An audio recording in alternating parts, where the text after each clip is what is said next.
گدھے کی طرح کر دی گئی۔ میرے پیارے آقا علیہ الصلوۃ والتسلیم کے پیارے دیوانوں، دنیا دنیا دنیا کی محبت، دنیا کا مال، قرآن کہتا ہے الہاکم التکاثر حتی زرتم المقابر، ہلاک کر دیا تم کو مال کی محبت نے، یہاں تک کہ تم قبروں کے گڑھوں تک پہنچ گئے۔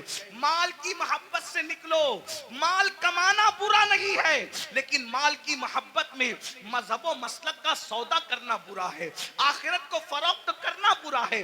یاد رکھیے یہ دنیا ہے۔ ایک بات میں آپ سے کہتا ہوں، آپ بہت اچھے سے سن رہے ہیں، 99% لوگ اچھے سے سن رہے ہیں، 1% لوگ اگر گڑبڑ کر رہے ہیں، یہ میں ان کے ایمان اور عقیدے پہ چھوڑتا ہوں، کیونکہ کچھ لوگ ایسے ہوتے ہیں جو اپنے وجود کے ہونے کی گواہی میں چلم چاٹ کرتے ہیں، انہیں کرنے دیجئے۔ میری توجہ 1% لوگوں کی طرف نہیں، میری توجہ ان 99% خوش نصیبوں کی طرف ہے جو اپنی آخرت کو بہتر بنانے کے لیے یہاں بیٹھے ہیں، جو اللہ کی رضا کے لیے یہاں بیٹھے ہیں۔ 1% لوگوں میں چاہے زمین پہ بیٹھے لوگ ہوں، چاہے منبر پہ بیٹھے لوگ ہوں، جو گڑبڑ کرے ان کو کرنے دیجئے۔ آپ سنیے، اب اس 1% میں سے بھی 50% اس میں سے بھی ادھر آ گئے ہیں اور ماشاءاللہ سب سن رہے ہیں، آدھا % اس میں سے اب لوگ اگر کچھ ہیں ان کو کرنے دے وہ جو کر رہے ہیں، لیکن غور سے سنیے، ایک بات آپ سے کہتا ہوں، ہم جھوٹ بول کے مال کما لیں، ہم سود کے ذریعے مال کما لیں، ہم چوری کے ذریعے مال کما لیں، کسی ذریعے مال کما لیں، تھوڑا ذرا غور کیجئے، اگر ہم پیور حلال کے ذریعے بھی مال کمائیں تو مجھے بتائیے مال کس سے وفا کرتا ہے؟ جو ہم سے وفا کرے گا۔ ایک بات یاد رکھنا، مال ضرور کماؤ مگر مال کے چکر میں اللہ کو مت بھولو، یہی تو فرعونیت ہے۔ دیکھو مالدار فرعون بھی ہے، مالدار عثمان غنی بھی ہے، مالدار نمرود بھی ہے، مالدار سلیمان علیہ السلام بھی ہے، مالدار جو ہے وہ قارون بھی ہے اور مالدار ذوالقرنین بھی ہے، لیکن فرق کیا ہے؟ دونوں مالداروں کی مذمت نہیں ہے۔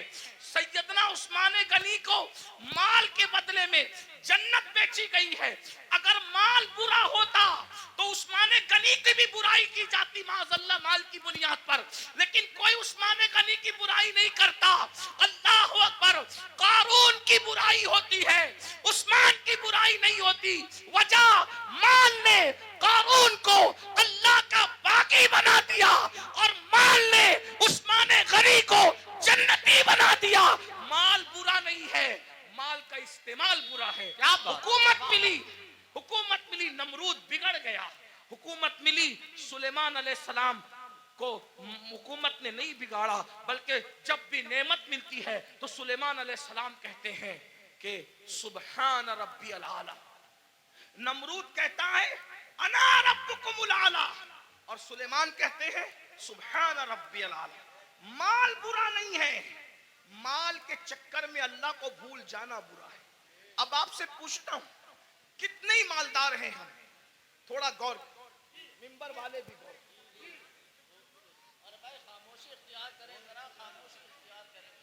مال سب کو اللہ نے دیا، آپ کو بھی دیا، اور جن کو نہیں ملا میں دعا کرتا ہوں اللہ ان سب کو عطا کرے، آمین آمین۔ لیکن سنو، مال آپ نے کما لیا، بہت مال مل گیا، مال ملنے کے بعد آپ کو اللہ نہ کرے، 1000 بار نہ کرے، ڈاکٹر نے کہہ دیا کہ یہ سیریس ہے۔ کتنے بھی بیمار ہیں آپ، اللہ نہ کرے، اللہ آپ کو کبھی بیمار نہ کرے، سب کو صحت دے، لیکن ایک گراؤنڈ ریئلٹی ہوتی ہے نا کہ بیمار تو آدمی نے پڑنا ہی ہے، بڑے سے بڑا عالم ہو، خطیب ہو، سید صاحب ہو، پیر صاحب ہو، ڈاکٹر صاحب ہو، انجینئر صاحب ہو، وہ بیمار تو پڑنا ہی ہے۔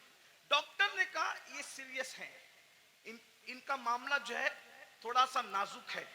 آپ مجھے بتائیں، آپ نے 5 کروڑ 10 کروڑ 20 کروڑ کا بنگلہ بنایا، لیکن جیسے ہی ڈاکٹر نے کہا سیریس ہے، بولو کہ آپ بنگلے میں رہیں گے؟ تھوڑا تصور کیجیے۔ دیکھیں جلسے جو ہے دینی جلسے، وہ بھیڑ اکٹھا کرنے کے لیے نہیں ہوتی، بھیڑ آتی ہم اس لیے خوش ہوتے ہیں کہ جتنے زیادہ لوگ تک پیغام پہنچے گا اتنا زیادہ فائدہ ہے، لیکن بھیڑ اکٹھا کرنے کے لیے سیاسی جلسے ہوتے ہیں، مذہبی نہیں ہوتے، اتنا یاد رکھیں۔ ہم 22,000 پر خوش ہونے والے لوگ نہیں ہیں، ہمیں تو 72 وفادار چاہیے. واہ واہ واہ سبحان اللہ سبحان اللہ واہ واہ واہ زندہ باد. کربلا میں ایک طرف 22,000 گنڈے تھے اور ایک طرف 72 وفادار. سبحان اللہ سبحان 22,000 کا نام نہیں ملتا. توجہ, 22,000 کا نام نہیں ملتا اور 72 کا نام مٹتا نہیں. ان کا نام ملتا نہیں, ان کا نام مٹتا نہیں. وجہ کہ وہ 22,000 ہو کر بھی مخلص نہیں تھے اور یہ 72 ہو کر بھی اللہ کے وفادار اور مخلص بندے تھے. سبحان اللہ سبحان اللہ. اس لیے دھیان سے سنو, غور سے. 5 کروڑ کا بنگلہ 10 کروڑ بناؤ, ہم منع نہیں کرتے. ہمارا تصوف تو قادری تصوف ہے.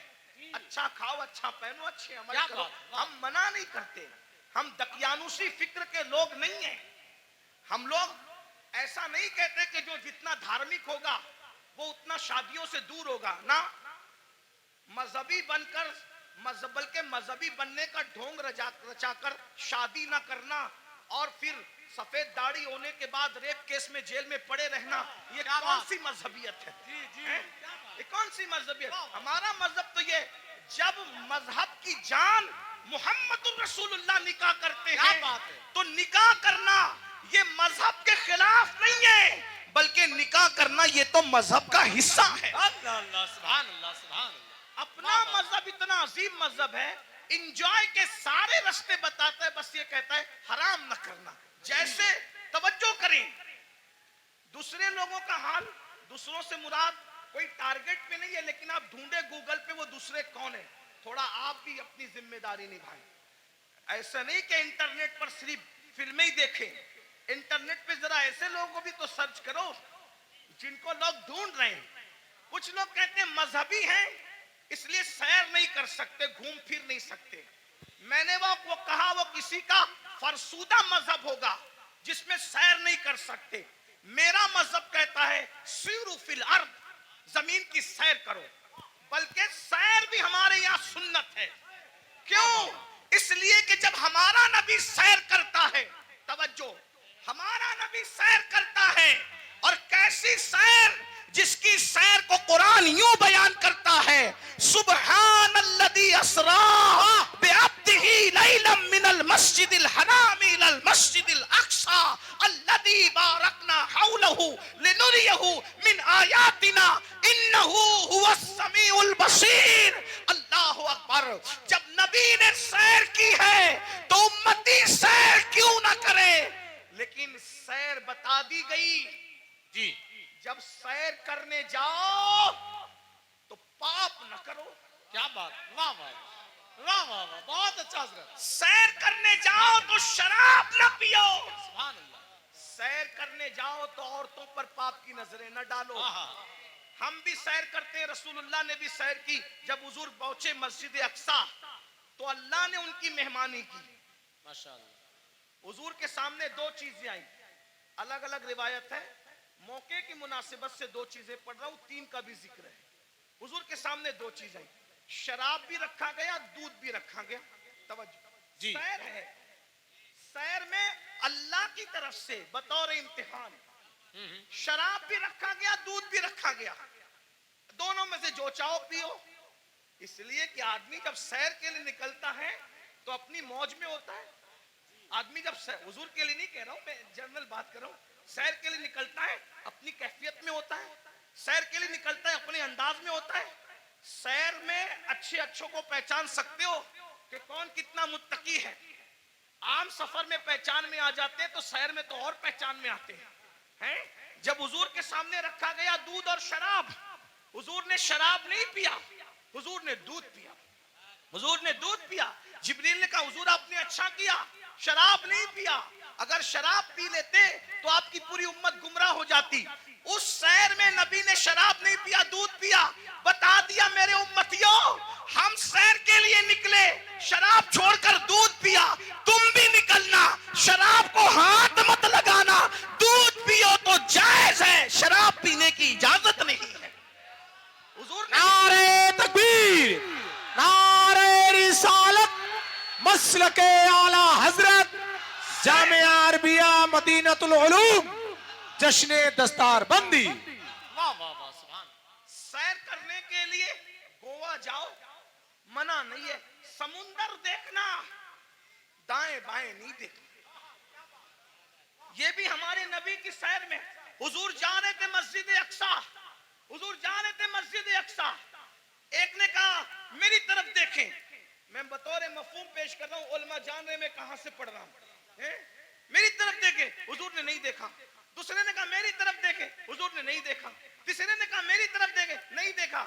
حضور سیر تو کر رہے ہیں مگر ساتھ وہ نگاہ